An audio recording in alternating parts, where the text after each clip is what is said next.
So caught a couple big ones on the Barnett the other day, including this one, and just wanted to show you kind of how it went down. So early morning, water's pretty calm, wind about 5 miles an hour out of the east. There's a bank behind me that's kind of knocking it down a little bit, but you can see the ripples on the water there. And when the wind's blowing into these pads like that, it's always good.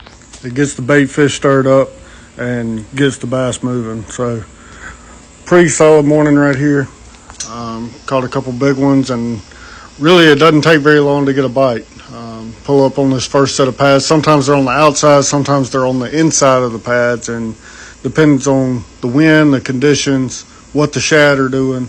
But a lot of times you can catch some fish on the outside of these pads on a lizard or dragging a Carolina rig, but this day they were up in the pads. And here's the first bite right here. Unfortunately, wasn't able to keep him pegged, but it's a good sign. Anytime you can get a bite, you can kind of at least figure out what they're doing. It looks like they're in the thick pads, so moving forward, we'll stay up inside the pads.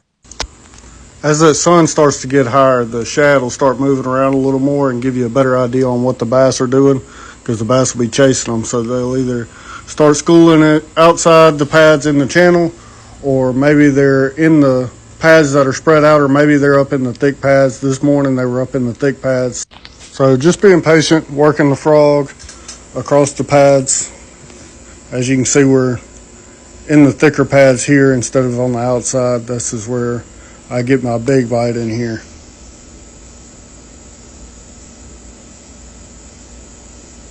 Big blow up there. And I'm just trying to keep him pegged here. I've got 65-pound Power Pro braid. Anytime you're fishing in pads, you want to make sure you're throwing braid. I mostly only use braid at Barnett just because there is so much vegetation. But there he is. Pretty good fish, about a 6-pounder.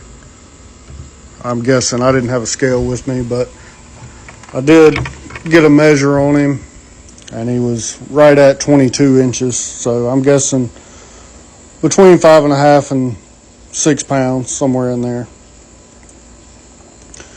Moved down the bank about 100 yards here, just down the way. If you're familiar with Barnett, you probably know where this area is. People comment on my stuff all the time that I'm giving stuff away, but I really don't think there's that many secrets on Barnett. Maybe some offshore stuff, but as far as fishing pads, people pretty much know where the fish are. So it's just about knowing the conditions, knowing the right bait to throw. And here's another big bite here. Again, just a scum frog. I got it for $1 on clearance at Walmart. Just the original scum frog. It doesn't have to be anything special, anything fancy. Just being consistent, working it through the pads. About a 4.5 pounder and get him back. But again, there's not very many secrets on Barnett, so I hope this helps. And remember, just keep fishing.